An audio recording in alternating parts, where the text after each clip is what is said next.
Waiting is an active skill, not a passive delay, and the truth alone eliminates most traders from ever becoming consistent. The struggling trader believes waiting means hesitation, weakness, or fear. He thinks that if he is not in a trade, he is falling behind. That belief quietly destroys him. Because the market does not reward speed, it rewards timing, and timing is born from restraint. Waiting is work, hard work. It requires you to sit in uncertainty without trying to escape it. It forces you to watch price move without needing to control it. It demands that you feel boredom, doubt, and temptation without acting on them. Most traders cannot do this. They mistake activity for progress. They click to feel alive. They trade to feel involved. And in doing so, they bleed capital to those who are patient enough to do nothing. The professional understands that every moment in the market is not an opportunity. In fact, most moments are traps designed by randomness and human emotion. The market spends more time chopping, teasing, and misleading than it does offering clean risk. Waiting is how you avoid donating money during those periods. Waiting is how you protect clarity. Waiting is how you preserve emotional capital, so that when the real opportunity appears, you can act without hesitation or fear. This is why waiting is active. Your mind is working the entire time. You are observing behavior, not forcing predictions. You are measuring context, not guessing direction. You are monitoring yourself more than the chart. You are asking whether your desire to trade is coming from logic or discomfort. That self-awareness is the edge. Gamblers cannot wait. They feel entitled to movement. They believe the market owes them opportunity. Professionals know the market owes them nothing. They earn their money by being selective, by refusing to engage unless conditions align, by understanding that missing a trade costs nothing, but taking a bad one costs discipline, confidence, and sometimes survival. Waiting also protects you from yourself. Most damage in trading is self-inflicted during low-quality conditions. Choppy markets, news-driven spikes, emotional sessions after losses or wins. Waiting filters those moments out. It keeps you from trading your feelings instead of your plan. When you master waiting, urgency disappears. You stop chasing. You stop forcing. You stop reacting to every candle like it matters. Your trades become fewer, cleaner, and calmer. You no longer need the market to move. You are prepared for when it does. That is why smart traders wait while others lose money. Because they understand that patience is not the absence of action. It is the discipline to act only when it matters. Overtrading is not caused by a lack of knowledge. It is caused by a lack of emotional control. Traders who overtrade often believe they need a better strategy, a new indicator, or more confirmation. That belief keeps them stuck. The truth is harder to accept. Overtrading happens when a trader cannot tolerate stillness, uncertainty, or loss. It is a psychological failure long before it is a technical one. The urge to overtrade comes from discomfort. Silence on the chart feels like missed opportunity. A small loss feels unfinished. A win creates overconfidence and the need to press. In each case, the trader is not responding to the market. He is reacting to his internal state. The mouse click becomes a coping mechanism. Action becomes emotional relief. And the market charges a heavy price for that relief. An overtrading mind is always searching for stimulation. It interprets noise as signal. It turns random movement into imagined setups. The trader convinces himself that he is being proactive, when in reality he is avoiding discipline. Real discipline is boring. It requires repetition, waiting, and restraint. Overtrading feels productive, but it slowly erodes confidence and capital until nothing is left. The market exploits emotional behavior. It thrives on traders who cannot stop. Every unnecessary trade increases exposure to randomness. Probability works against you when you force participation. Even a strong strategy collapses under excessive frequency, because emotional execution destroys consistency. This is why overtrading often increases after losses. The trader is not trying to make money. He is trying to make the pain go away. To correct overtrading, rules alone are not enough. The trader must confront why he feels the need to act. Is it fear of missing out? Is it anger from a loss? Is it boredom? Is it ego? Until that is addressed, no system will save him. The market does not reward self-deception. It punishes it repeatedly. Professionals trade less not because they lack confidence, but because they understand risk. They know that capital is finite and opportunity is selective. They measure success by quality, not quantity. One well-executed trade is worth more than 10 emotional ones. Overtrading is a refusal to accept that truth. When you stop overtrading, clarity returns. You begin to see how much of your trading was noise-driven. You regain trust in your process. Losses become manageable instead of devastating. Most importantly, you regain control. And control is the foundation of longevity. Overtrading is not solved by better charts. It is solved by mastering your reactions. Until you do, the market will continue to take advantage of every moment you trade out of emotion instead of intention. Losses are not random events that happen to traders. They are messages. Every loss carries information about how decisions were made under pressure. The problem is not that traders lose. The problem is that most traders refuse to listen. They rush past the lesson because accepting it would mean accepting responsibility. A strategy can lose and still be executed correctly. A mindset can fail even when the strategy is sound. This is where most confusion begins. Traders blame the setup when the real issue was hesitation, early entry, late exit, oversized risk, or emotional interference. Losses expose these flaws without mercy. They show you exactly where discipline breaks down. An undisciplined trader experiences a loss as an attack. He becomes defensive. He looks for external explanations. News, market manipulation, bad timing, anything but his own decisions. This reaction guarantees repetition. The market will keep teaching the same lesson until it is learned, and each time the cost increases. A disciplined trader treats a loss as data, not emotionally but analytically. He asks one question only: did I follow my rules? If the answer is yes, the loss is accepted without drama. If the answer is no, the loss becomes tuition. Either way, responsibility is owned. That ownership is power.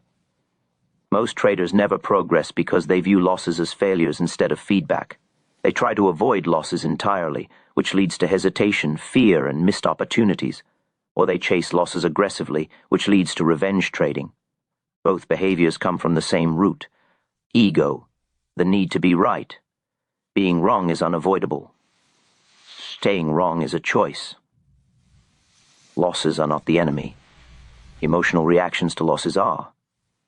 The market does not care how much you want to win. It responds only to execution and probability. When a trader internalizes this, losses lose their emotional charge. Losses also reveal risk management. A loss that damages confidence or identity was too large. A loss that feels manageable was properly sized. This is not about money. It is about psychological tolerance. Smart traders risk amounts that allow them to remain rational when wrong. Losing traders risk amounts that force emotional decisions. Every blown account follows the same pattern.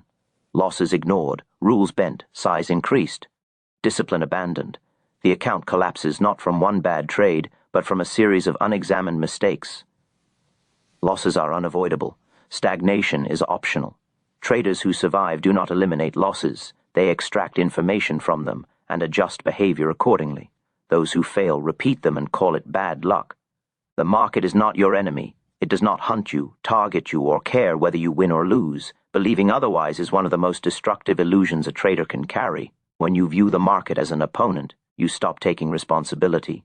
You begin reacting emotionally instead of thinking clearly, and that mindset guarantees long-term failure. The market is a mechanism. It reflects collective behavior, fear, greed, and indecision. It moves because participants move. When you lose, it is not because the market turned against you. It is because you placed yourself in a position where loss was possible and mismanaged that risk. The sooner this is accepted, the faster progress begins. Most struggling traders personalize price movement. A stop out feels like an insult. A reversal feels like betrayal. This emotional attachment clouds judgment. It turns analysis into storytelling. The trader starts trading narratives instead of probabilities. That is when discipline collapses. Your real opponent is not price. It is impatience. It is ego. It is the urge to act when nothing is present. The market simply exposes these weaknesses. It does not create them. If you are undisciplined, the market will make it visible. If you are impulsive, the market will punish it. If you are patient, the market will eventually reward it. When traders stop blaming the market, their behavior changes. They stop chasing. They stop forcing trades. They stop needing to be right. They begin focusing on execution and risk. This shift is uncomfortable because it removes excuses, but it is necessary. The belief that the market is out to get you creates fear-based decisions. You tighten stops irrationally. You exit winners too early. You hesitate on valid setups, all because you are fighting an imaginary enemy. Once that belief is removed, trading becomes quieter, more objective, and more controlled. The market does not test emotions. It reveals them. Every reaction you have to price movement is a reflection of your internal state. If you are calm, you trade cleanly. If you are anxious, you trade erratically. The market remains unchanged either way. Traders who succeed understand that mastery comes from internal control. They do not demand fairness from the market. They adapt to it. They accept its randomness and work within it. They do not waste energy on blame. When you stop fighting the market and start managing yourself, consistency becomes possible. Because the real work in trading has never been about predicting price. It has always been about controlling the mind that responds to it. Discipline is not built during winning streaks. It is built when nothing is happening, when the screen is quiet, when price drifts without purpose, when boredom presses harder than fear. This is where most traders fail because they believe discipline only matters when they are in a trade.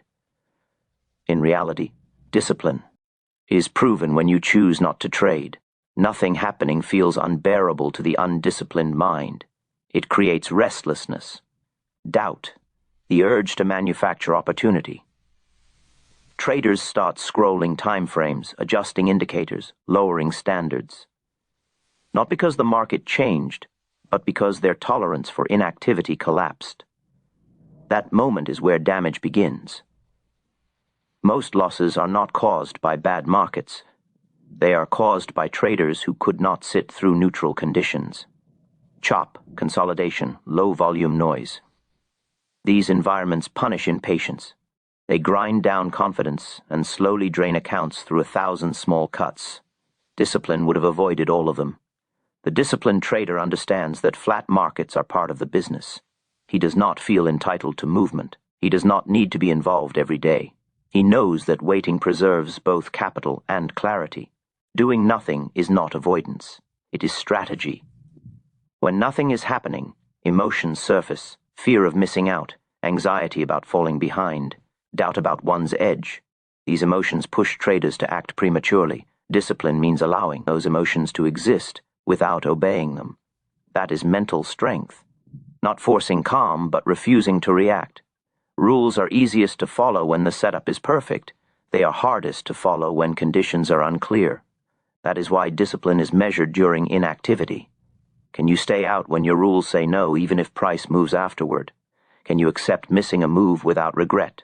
Can you trust your process without constant validation? Most traders cannot. They equate missed trades with lost money. In reality, bad trades are what cost money. Discipline protects you from trades that look tempting but offer poor risk. It filters noise, it keeps your edge intact. When you master discipline during quiet periods, execution DU. Ring active periods improves automatically. You enter without hesitation. You manage without panic. You exit without emotional attachment. Because you are not depleted from forcing action earlier. Discipline compounds quietly. No one notices it in real time. There is no excitement, no dopamine. But over months and years, it separates those who survive from those who disappear. Accounts are not blown in moments of chaos. They are drained in moments of boredom. If you cannot control yourself when nothing is happening, you will never control yourself when everything is happening. Discipline begins in stillness, and only traders who respect stillness last. Survival is the first and only requirement in trading. Profit comes later, if at all. Most traders reverse this order. They chase returns before they understand risk. They look for income before they secure longevity. This mindset guarantees failure, because the market eliminates those who cannot stay in the game long enough to learn. A trader who focuses on profit first takes shortcuts. He increases size too early. He ignores drawdowns. He justifies rule breaking with the promise of recovery. Each decision accelerates damage. Eventually, one loss becomes unrecoverable. Not because the strategy failed, but because survival was never prioritized. Smart traders protect capital obsessively, not out of fear, but out of respect. They know that every dollar preserved is future opportunity. Every unnecessary loss reduces flexibility. Survival gives you time. Time allows learning. Learning allows consistency. Consistency allows profit. There is no other path. Risk management is not about maximizing gains. It is about minimizing damage. A trade that cannot hurt you cannot control you emotionally. When risk is sized correctly, losses are information, not trauma. This keeps decision-making rational. Traders who risk 2M lose clarity quickly. Emotion replaces logic. Survival becomes impossible. Many traders blow accounts after winning periods. Confidence rises, caution disappears, size increases, discipline erodes. The market does not need to change to destroy them. They do it themselves. Survival would have required restraint. Ego prevented it. Survival also means knowing when not to trade. Fatigue, emotional imbalance, poor conditions. These are survival threats. Trading through them compounds risk. Professionals step aside without hesitation. They do not force participation. They understand that the best trade is sometimes no trade. Longevity in trading is not built on big wins. It is built on avoiding catastrophic losses. One uncontrolled drawdown can erase months or years of progress. Survivors understand this. They accept slow growth over fast destruction. Survival requires humility, accepting that the market is larger than you, that losses are inevitable, that control is limited. This humility keeps risk small and decisions measured. Arrogance does the opposite. Profit is not something you chase. It emerges when survival is protected long enough for skill to compound. Traders who last understand this instinctively. Those who do not learn it are eventually removed. In trading, staying alive is the only victory that matters. Everything else depends on it.